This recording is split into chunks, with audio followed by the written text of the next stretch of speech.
મારા સસરા મારા પતિને નફરત કરતા હતા, તેથી મિલકતના લોભમાં હું મારા પતિને છોડીને મારા સસરા સાથે જે કર્યું તે સાંભળીને તમારા હોશ ઉડી જશે.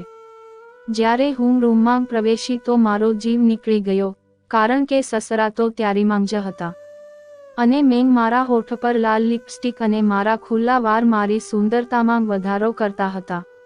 મને વિશ્વાસ હતો કે કોઈ પણ પુરુષ મને આ રીતે જોઈને મારા માટે પાગલ થઈ શકે છે. પછી મારા સસરા જે 60 વર્ષની ઉંમરે લાંબા સમયથી એકલા જીવન પસાર કરી રહ્યા હતા, તેથી તેની ભાવનાને જાગૃત કરવી મુશ્કેલ કાર્ય ન હતું. આ વિચારીને મેં તૈયારી કરી. હું એક એવી ચીંગ હતી જે કોઈ પણ પુરુષના હૃદયમાં આગ લગાવી શકે છે. મને વિશ્વાસ હતો કે આજે રાત્રે હું મારો હેતુ પૂરો કરીશ અને મારા સસરાને મારા માટે પાગલ બનાવીશ. એકવાર તે મારા હુસ્નના ઝારમાં ફસાઈ ગયો તો પછી આ બધી મિલકત મારી બેગમાં આવશે. મેં મારા વખાણ કરતાં જ્યુસનો ગ્લાસ ઉપાડ્યો અને તેમાં એક નશાની ગોળી નાખી. મેં વિચાર્યું જો તે સરળતાથી મારા કાબૂમાં ન આવે તો આ ગોળી મારા કાર્યને સરળ બનાવશે, પછી બધું મારું થશે. મને આ રીતે જોઈને મને મારા ચહેરા પર હસી આવી કે મારા સસરાનું શું થશે. મને ખાતરી હતી કે તે પોતે મારા પગ પાસે બેસી જશે. હું આ બધી પ્રોપર્ટી ખાતે કરી લઈશ અને હું પણ પૈસા માટે પાગલ હતી. મારા જીવનમાં સૌથી મોટી કમી પૈસા હતી અને હવે હું તેને કોઈ પણ સંજોગોમાં દૂર જવા દેવા માંગતી નહોતી, ભલે એ માટે મારે મારા સસરા સાથે સૂવું પણ પડે. આજની રાતે મારું જીવન બદલાઈ ગયું હતું અને બધું પ્રાપ્ત થવાનું હતું જે હું ઈચ્છતી હતી. જ્યારે મેં ઘડિયાળ તરફ જોયું ત્યારે રાતના 2 વાગ્યા હતા. મને વિશ્વાસ હતો કે આ સમયે મારા અને મારા સસરા સિવાય આ મોટા બંગલામાં કોઈ નથી, કારણ કે તે રાતે 10 વાગ્યે બધા નોકર તેના પાટણમાં ચાલ્યા જતા. જ્યુસનો ગ્લાસ હાથમાં લઈ નાના પગલાં લેતી હું મારા સસરાના દરવાજા પર પહોંચી. હાથ મૂકતાની સાથે જ દરવાજો ખુલતો ચાલ્યો ગયો. મને લાગ્યું કે કૃપાની દેવી મારા માટે દયાળુ છે, પરંતુ રૂમમાં પ્રવેશતાની સાથે જ મારા માથા પર આકાશ આવી ગયું, કારણ કે અંદરનું દ્રશ્ય જોઈને મારી આંખો સામે અંધકાર હતો. કારણ કે મેં આ ગેરસમજમાં મારા પતિ સાથે લગ્ન કર્યા હતા કે તે કરોડપતિ પુરુષ છે, પરંતુ લગ્નના બીજા જ દિવસે મને મારા પતિની ઓકાત જોવા મળી અને મને મારા નિર્ણય પર પસ્તાવો થવા લાગ્યો. કાશ મને લગ્ન પહેલા ખબર હોત કે આ બધું મારા સસરાના નામે છે અને મારા સસરા મારા પતિને હદ બહાર નફરત કરે છે, તો મેં મારા પતિને બદલે મારા સસરા સાથે લગ્ન કર્યા હોત, કારણ કે મારો એક જ હેતુ હતો અને તે માત્ર પૈસા મેળવવાનો. પણ હવે કહેવાનો કોઈ ફાયદો નથી, કારણ કે હું પરણિત હતી અને મારા પતિ મને પ્રેમ કરતા હતા કે કોઈ પણ સંજોગોમાં મને છોડીને જવાના ન હતા અને મને તેને છૂટાછેડા આપીને કંઈ પણ મળવાનું ન હતું. લગ્નના બીજા જ દિવસે મારા સસરાએ મારા પતિને નોકરો સામે જે વાતો સંભળાવી હતી, ત્યારે મને અનુમાન આવી ગયું હતું કે આ ઘરમાં મારા પતિની ઓકાત શું છે. મારા સસરાએ તો નોકરોની હાજરીનો ખ્યાલ પણ નહોતો કર્યો અને મારો પતિ માથું નમાવીને ઊભો હતો અને તે સમયે મારા હૃદયમાં આ બાબત ઘર કરી ગઈ કે જ્યારે ઘરમાં મારા પતિની કોઈ ઇજ્જત નથી તો આ લોકો મારું શું સન્માન કરશે. પરંતુ મારા સસરા મારા પતિ સાથે આવું વર્તન કેમ કરતા હતા મને આ ખબર ન હતી. મેં વિચાર્યું કે હું મારા પતિ અને સસરા વચ્ચેની સમસ્યા શું છે તે જાણવાનો પ્રયત્ન કરું છું કે મારા સસરા તેમના પુત્રને આટલી નફરત કેમ કરે છે, જેથી હું કોઈ રીતે આ બાબત હલ કરી શકું તો આ બધી સંપત્તિ મારા પતિના નામે થાય, કારણ કે તે તેના પતિનો એકમાત્ર પુત્ર હતો અને તેથી મેં આ જાણવાનો પ્રયાસ શરૂ કર્યો. ક્યારેક હું ઘરના નોકરોને પ્રશ્નો જવાબ કરતી હતી તો કેટલીક વાર હું મારા પતિને ખરીદવાનો પ્રયત્ન કરતી, પરંતુ નોકરોને કંઈ પણ ખબર ન હતી. દરેક વ્યક્તિ એમ જ કહેતું કે મોટા માલિક ગુસ્સાના તેજ છે, તે નાના માલિક સાથે આ રીતે જ વાત કરે છે. અને જ્યારે પણ હું મારા પતિ સાથે કોઈ વાત કરતી ત્યારે મારા પતિને પોતાના વિશે એક શબ્દ પણ સાંભળવો ગમતો ન હતો. જ્યારે પણ હું મારા સસરાનો ઉલ્લેખ કરતી ત્યારે મારા પતિ ગુસ્સામાં આવી જતા. તેથી સમય પસાર થતાં મેં આશા ગુમાવી દીધી અને હું નાની વસ્તુઓ માટે પણ તરફવા લાગી, પરંતુ મારા પતિ પોતાના પિતાના બિઝનેસમાં એક નાના વર્કર હતા અને મારા પણ લૂંટાવવા માટે તેની પાસે પૈસા ન હતા. તેને ફક્ત પગાર મળતો હતો અને તે મહિનો કાઢતા હતા. જ્યારે પણ હું મારા પતિ સાથે કંઈક જીદ કરતી ત્યારે મારા પતિ તેનો હિસાબ લઈ મારી પાસે બેસી જતા કે આ વસ્તુ તેના પગારથી નહીં મળે અને મારા શરીરને આગ લાગવા માટે પણ આ જ વસ્તુ ઘણી હતી.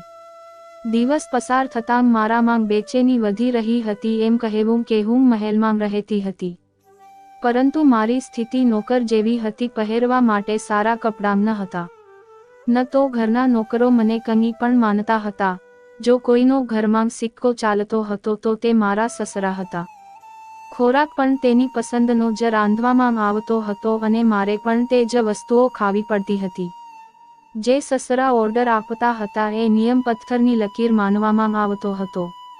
આ બાબતે મેં મારા પતિ સાથે ઝઘડો કર્યો તો તે કહેતા કે તું અહીં રહી શકતી નથી, તો આપણે ભાડાના મકાનમાં જઈશું. આ સાંભળીને મારું મગજ વધુ ખરાબ થઈ જતું. હું સ્પષ્ટ ઇનકાર કરતી, કારણ કે મને રહેવા માટે આ આલિશાન ઘર તો મળી રહ્યું હતું જેને હું છોડી શકતી ન હતી. મેં મારા બધા મિત્રોને કહ્યું હતું કે મારા લગ્ન એક ધનિક ઉદ્યોગપતિ સાથે થયા છે અને જો હું હવે ભાડેના નાના મકાનમાં ગઈ હોત તો મારું નાક કપાઈ ગયું હોત. પરંતુ થોડા મહિનામાં હું સારી રીતે સમજી ગઈ હતી કે જો મારે પ્રોપર્ટીનો પૂરો આનંદ લેવો હોય તો મારે મારા સસરાનું દિલ જીતવું પડશે. પછી ભલે મારા પતિને આ ગમે કે ન ગમે. મારા પતિનું મારી નજરમાં હવે કોઈ મહત્વ કે પ્રેમ ન હતું. જ્યારે મારા પતિ મને પહેલા કરતાં પણ વધુ પ્રેમ કરવા લાગ્યા હતા, તેમના જજબાતમાં વધુ તેજી આવી ગઈ હતી. બધા સમયે મારા પ્રેમની વાર્તાઓ એને વાંચતા રહેતા, પરંતુ હજી પણ મારું હૃદય તેના માટે નરમ ન હતું. હું માનું છું કે ખાલી પ્રેમનો કોઈ ઉપયોગ નથી, તે ફક્ત પુસ્તકો અને વાર્તાની વાત છે. આ દુનિયા છે અને દુનિયા પૈસાની ગુલામ છે. તેથી હું ઈચ્છતી હતી કે મારી પાસે એટલા પૈસા હોય કે દરેક મારા ગુલામ બની જાય. અને એવું વિચારીને મેં સુરત સાથે લગ્ન કર્યા હતા.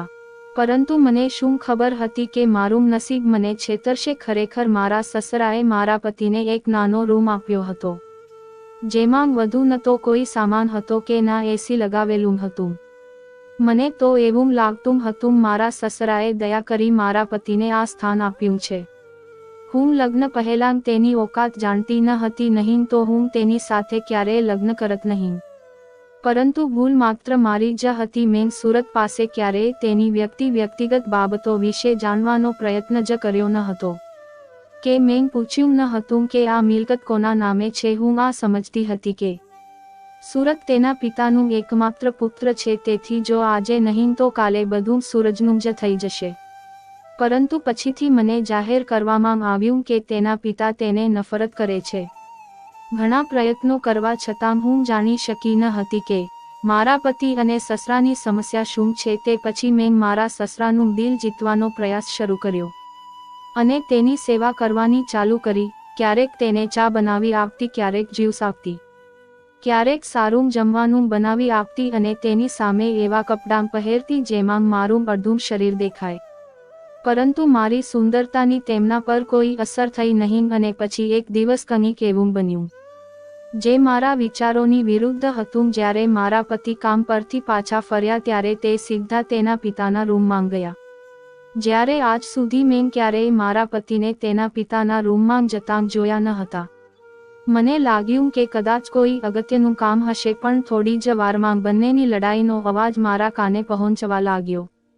બંને વચ્ચે ખરાબ રીતે લડાઈ થઈ હતી. પહેલા મેં વિચાર્યું કે મારે મારા પતિ પાસે જઈને કહેવું જોઈએ કે ઝઘડો ન કરે, આ રીતે તે અમને ઘરની બહાર પણ ફેંકી દેશે. પણ પછી મારા મનમાં એક વિચાર આવ્યો કે જો તે બંને લડવા લાગ્યા અને મારા બોલવાથી કોઈ ઊંચનીચ થઈ તો હું પણ મારા સાસરિયાઓના દિલથી ઉતરી શકું છું. હું મારા સસરાને ની આંખોમાં મારી સ્થિતિ બગાડવા માંગતી ન હતી, તેથી વચ્ચે જવું મને યોગ્ય ન લાગ્યું. આ વિચારીને હું મૌન બેસી ગઈ. થોડા સમય પછી મારા પતિ ગુસ્સામાં રૂમમાં આવ્યા અને કહ્યું, તારી બેગ પેક કર, હવે આપણે અહીં રહીશું નહીં, હું ભાડેના ઘરની વ્યવસ્થા કરું છું. અમે આ જ સમયે આ ઘર છોડી રહ્યા છીએ તે સાંભળ્યું હતું કે આકાશ મારા માથા પર આવી ગયું. મેં મારા પતિને સમજાવવાનો પ્રયત્ન કર્યો કે આ ઘર છોડવાની શું જરૂર છે, પરંતુ મારા પતિના માથા પર ગુસ્સો હતો. તેને કહેવાનું શરૂ કર્યું કે હવે હું એક ક્ષણ પણ આ ઘરમાં નહીં રહું. પછી આ કહીને તેને મારું અને તેનો સામાન બાંધવાનું શરૂ કર્યું અને સામાન બાંધી અને મારો હાથ પકડીને બહાર લઈ આવ્યા. મારું હૃદય સંપૂર્ણપણે બેચેન થઈ ગયું. હું મારા સસરાનું હૃદય જીતવાનો પ્રયાસ કરી રહી હતી અને મારા પતિએ આટલો મોટો નિર્ણય લીધો. હું આ મહેલ જેવું ઘર છોડવા માંગતી ન હતી, પરંતુ મારા પતિના કારણે મને જવું પડ્યું. તે મને લઈને એક નાનકડા ઘરમાં શિફ્ટ થયા અને તેની નોકરી પણ બદલી લીધી. મારા હૃદયમાં જે થોડી આશા રહી ગઈ હતી તે મારા પતિના નિર્ણયથી નાશ પામી અને હવે જીવન જ્યાંથી શરૂ થયું હતું ત્યાં પાછું આવી ગયું. હું નાના ઘરમાંથી મોટા ઘરમાં પહોંચી ગઈ હતી અને હવે પાછી નાનકડા ઘરમાં આવી ગઈ હતી. નારી અને મારા પતિ વચ્ચે નાની નાની બાબતો પર ઝઘડા થવા લાગ્યા. હું તેને વારંવાર કહેતી કે તમે ખોટો નિર્ણય લીધો છે. એવી કઈ વાત હતી જેના પણ તમે તમારા પિતા સાથે આ રીતે ઝઘડો કર્યો? મારી વાત સાંભળીને મારા પતિ ચૂપ થઈ જતા અને ઊંડી આંખે મારી સામે જોવા લાગતા. ક્યારેક મને તેનું મૌન રહસ્ય જેવું લાગતું હતું. પછી એક દિવસ મારા પતિએ મને કહ્યું કે તે અઠવાડિયા માટે વ્યવસાયિક કાર્યથી બીજા શહેરમાં જઈ રહ્યા છે. તે ઈચ્છતા હતા કે હું મારી માતાના ઘરે ચાલી જાઉં. જ્યારે તે પાછા આવી જશે ત્યારે તેઓ મને ત્યાંથી લઈ જશે, પરંતુ મેં ના પાડી અને મારા પતિને કહ્યું કે હું એકલી રહી શકું છું. મને કોઈ સમસ્યા નથી. મારા પતિએ કહ્યું ઠીક છે, પણ મારી ગેરહાજરીમાં મારા પપ્પા સાથે કોઈ પ્રકારનો સંબંધ રાખતી નહીં, અને જો તે અહીં આવે તો પણ તેની સાથે વાત કરવાની જરૂર નથી. તે મને બધાથી વધુ નફરત કરે છે અને મને ડર છે કે તે તમને મારી વિરુદ્ધ કરશે. તેણે જે કહ્યું તે સાંભળીને હું સતબદ્ધ થઈ ગઈ અને મારા હૃદયમાં વિચાર્યું કે આ સારી તક છે જ્યારે હું એકલતાનો લાભ ઉપાડી શકું છું અને મારા સસરાને મારી ઝાડમાં ફસાવી શકું છું. મારા પતિની ગેરહાજરીમાં હું તેના બંગલે જઈ શકતી હતી અને આ વિચારીને મારા ચહેરા પર સ્મિત ફેલાઈ ગયું. મારા પતિએ પૂછવાનું શરૂ કર્યું, શું થયું, કેમ હસે છે? હું હસી અને મારા પતિને કહ્યું, હું તો એવું વિચારી રહી હતી કે જો તમે આ વખતે પાછા આવશો તો હું તમને સરપ્રાઈઝ આપીશ. મારા પતિ મને ખૂબ પ્રેમ કરતા હતા. આ સાંભળીને તે ખુશ થઈ ગયા, મને ગળે લગાવી અને પછી જવામાં હજુ થોડો સમય બાકી હતો તો તેને મને ખૂબ પ્રેમ કર્યો. સારી પહેરી હતી અને થોડું દૂધ પણ પીધું અને પછી તેના જવાનો સમય થઈ ગયો તો તે કહેવા લાગ્યા, હું એક અઠવાડિયામાં પાછો આવીશ અને પછી તેની વસ્તુઓ ઉપાડીને ઘરની બહાર નીકળી ગયા. તેના જતાની સાથે જ મેં રાહતનો શ્વાસ લીધો અને નાવા ચાલી ગઈ. પણ હવે આ નાનકડા ઘરમાં મને ઘૂંટણ થતી હતી. મારા પતિએ મને સારી જિંદગી અને ઘણા પ્રેમ સિવાય બીજું કશું આપ્યું ન હતું, પણ આ લગ્નનો હવે મારા માટે કોઈ અર્થ જ ન હતો. મેં મારા પતિને ક્યારેય પ્રેમ કર્યો ન હતો. આ તો ફક્ત તેને ખુશ કરવા માટે તેનું મારું શરીર આપતી હતી. પણ હવે મારી ફરી એકવાર નાના સાસરે જઈને મારું નસીબ અજમાવવું હતું. સાંજે હું મારો સામાન લઈને મારા સસરાના દરવાજે પહોંચી. મને જોઈને તે આશ્ચર્યચકિત થઈ ગયા. મેં તેને રડતા રડતા કહ્યું કે તેનો દીકરો મને એકલી મૂકીને બીજા શહેરમાં ગયો છે. જ્યાં સુધી તે પાછા ન આવે મને તમારી સાથે રાખો. શરૂઆતમાં મારા સસરાએ મને આશ્ચર્ય સાથે જોવાનું શરૂ કર્યું અને નોકરને કહ્યું અને મારો રૂમ ખોલ્યો. મને લાગ્યું કે મને આટલી સરળતાથી ફરીથી સ્થાન મળશે નહીં, પરંતુ મારા સસરાએ કોઈ પ્રશ્નો જવાબ કર્યા ન હતા. હવે હું રાતની રાહ જોતી હતી ત્યારે હું મારા હેતુને સરળતાથી પૂર્ણ કરી શકું. હું રાતે 2 વાગ્યે મારા સસરાના રૂમના દરવાજે પહોંચી. મારા હાથમાં જ્યુસનો ગ્લાસ હતો જેમાં એક નશાની ગોળી પણ ઉમેરવામાં આવી હતી. મારો ઈરાદો એ હતો કે જો મારા સસરા મારા માટે પાગલ ન હોય તો હું તેને આ જ્યુસ પીવડાવીશ અને પીધા પછી તેના હોશ બરાબર નહીં રહે. તે મારા પર તૂટી પડશે, મારી સાથે જબરદસ્તી કરશે અને હું તેનો એવો વિડીયો રેકોર્ડ કરીશ જેનાથી હું તેને બ્લેકમેલ કરીને પૈસા કમાવી શકું. પરંતુ મને ખબર નહોતી કે મારી બધી યોજના નિષ્ફળ જશે જેવી હું રૂમમાં અંદર પ્રવેશી મારા તો હોશ ઉડી ગયા, કારણ કે મારા સસરા રૂમમાં એકલા ન હતા પરંતુ તેમની સાથે મારો પતિ પણ હાજર હતો અને તે બંને ખૂબ જ આરામથી બેઠા વાતો કરતા હતા. રૂમમાં પ્રવેશતા જ બંનેને એક સાથે જોઈને હું સદબત થઈ ગઈ. મારા પતિ મારી સામે પહોળી આંખોથી જોઈ રહ્યા હતા અને મારા સસરાના ચહેરા પર એક અલગ જ સ્મિત હતું. સૂરજની આંખોમાં એવો વિશ્વાસ હતો જાણે મારી હાલત જોઈને તેને ખ્યાલ જ ન હોય કે હું આવું પણ કરી શકું. મારા સસરા મને જોઈને કહેવા લાગ્યા, વહુ અંદર આવો, તમે તો દરવાજા પર કેમ રોકાઈ ગયા છો? હું તમારી જ રાહ જોતો હતો. મને લાગ્યું કે મારા મોં પર પાણી આવી ગયું છે. મને ચક્કર આવવા લાગ્યા. મેં મારી જાતને મોટી મુશ્કેલીથી સંભાળી. થોડા સમય પહેલાં હું પોતાના પર ઘમંડ કરતી હતી, હવે મારી સામે આ જોઈને હું સમજી શકી નહીં. મારા પતિ ધીમે ધીમે આગળ વધ્યા, મારી આંખોમાં જો થયું પૂછવા લાગ્યા, આ બધું શું છે? મારી જીભ બંધ હતી, મારી પાસે કોઈ જવાબ ન હતો. મારા પતિએ મારા મોઢા પર થપ્પડ મારી. હું ફ્લોર પર પડી અને મારા પતિએ મારા મોં પર છૂટાછેડાના કાગળો ફેંક્યા. વિશ્વાસ કરી શકી નહીં કે મારા પતિ જે મને ખૂબ પ્રેમ કરતા હતા તે મને કેવી રીતે છૂટાછેડા આપી શકે. તે મારા પ્રેમમાં પાગલ હતા. સૂરજની આંખોમાં આંસુ હતા. તેને કહ્યું, લગ્ન પહેલાં મારા પિતાએ મને તારી સત્યતા સમજાવી હતી અને મને કહ્યું હતું કે તું માત્ર પૈસા ખાતર મારી સાથે લગ્ન કરે છે. પરંતુ મેં મારા પિતાની વાત માની નહીં અને મેં મારા પિતાને કહ્યું કે દરેક ગરીબ છોકરી પૈસા માટે પાગલ નથી હોતી. પિતાએ મને કહ્યું કે તું પરીક્ષા કરીને જોજે કે મેં જે કહ્યું છે તે સાચું સાબિત થશે. આ છોકરી મારા ઓફિસમાં કામ કરે છે, હું તેને વધુ સારી રીતે જાણું છું. આ માત્ર પૈસાની લાલચું છે. મને મારા પ્રેમમાં વિશ્વાસ હતો, તેથી જ હું તને અજમાવવા માટે સંબંધ થયો.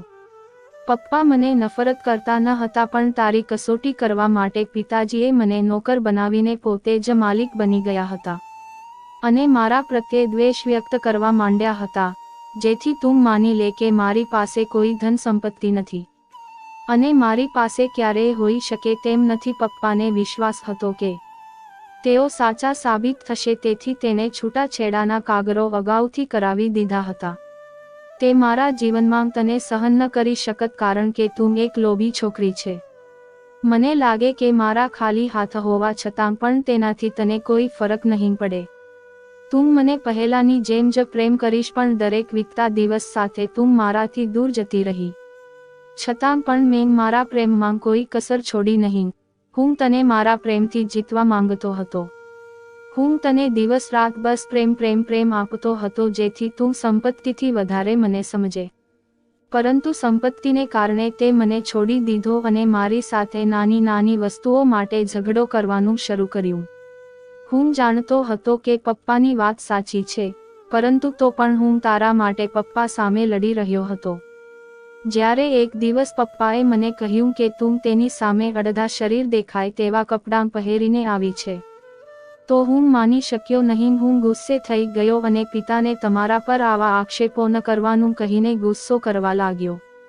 પરંતુ પપ્પાએ કહ્યું કે તે સાચું કહે છે, તેમ છતાં મેં મારા કરતાં તારા પર વિશ્વાસ કર્યો અને તને અહીંથી દૂર લઈ ગયો. પપ્પા મને વારંવાર ફોન કરીને આશ્વાસન આપવાનો પ્રયાસ કરી રહ્યા હતા, પણ તેમ છતાં હું તેના પર વિશ્વાસ કરી શક્યો નહીં અને પપ્પાએ મને છેલ્લી રમત રમવાનું કહ્યું હતું કે તમે બીજા શહેરમાં જવાનું નાટક કરો અને જોવો તમારી પત્ની શું કરે છે. તમે જાતે જાણશો કે કોણ સાચું છે અને કોણે ખોટું કર્યું છે. અને મેં એવું જ કર્યું અને બીજા શહેરમાં જવાના નામે પપ્પા પાસે આવ્યો હતો. હું હવે જોવા માંગતો હતો કે તું શું કરશ. મને વિશ્વાસ હતો કે મારો પ્રેમ જીતશે અને પિતાની વાત ખોટી નીકળશે, પરંતુ પપ્પાના શબ્દો સાચા સાબિત થયા. મારો ઇનકાર હોવા છતાં તમારો સામાન લઈને તું પિતાજીના ઘરે આવી અને રાતના અંધારામાં આવા કપડાં પહેરી પપ્પાને ફસાવવા આવીશ. અલબત્ત તારો ઉદ્દેશ્ય મારા પિતાને તારી જાનમાં ફસાવીને મિલકત મેળવવાનો હતો, પરંતુ જાણી લે હું અને મારા પિતા હવે તારા કોઈ પણ દગામાં આવશે નહીં. પપ્પા તારી વાસ્તવિકતા વિશે પહેલેથી જ જાણતા હતા, પણ હવે મારી આંખોમાંથી તારી પ્રેમની પટ્ટી ઉતરી ગઈ છે. મેં તને છૂટાછેડા આપી દીધા છે, હવે તારો મારો કોઈ સંબંધ નથી, તેથી આ જ સમયે આ ઘર અને અમારા જીવનમાંથી જા. આ કહેતા સૂરજે ફરી મારા તરફ જોવાની પણ હિંમત કરી ન હતી. મારા સસરા પણ પલંગ પર મસ્તક નમાવીને ચૂપચાપ બેસી ગયા. તેના ચહેરા પર અફસોસ દેખાતો હતો. તે પોતાને યુવાન પુત્રને મુશ્કેલીમાં જોઈને તે પણ ખુશ ન હતા. તેણે ચોક્કસપણે તેના પુત્રની આંખો પર હતી, પરંતુ તેના પુત્રનું હૃદય તૂટી ગયું હતું. મેં રડીને સુરત પાસે માફી માંગી, પરંતુ તેણે મને માફ ન કરી, પણ અડધી રાતે મને ઘરમાંથી કાઢી મૂકી. હું મારો થોડો સામાન લઈ મારી માતાના દરવાજે ગઈ, અને આજે પણ હું મારી માતાના દરવાજા પર બેઠી છું. સુરત સાથે વિતાવેલી ક્ષણો મને યાદ આવે છે, બાકી સુરતને હું હજુ ભૂલી શકી નથી. તો તમને વિડીયો પસંદ આવ્યો હોય તો લાઇક, શેર, સબસ્ક્રાઇબ જરૂરથી કરજો.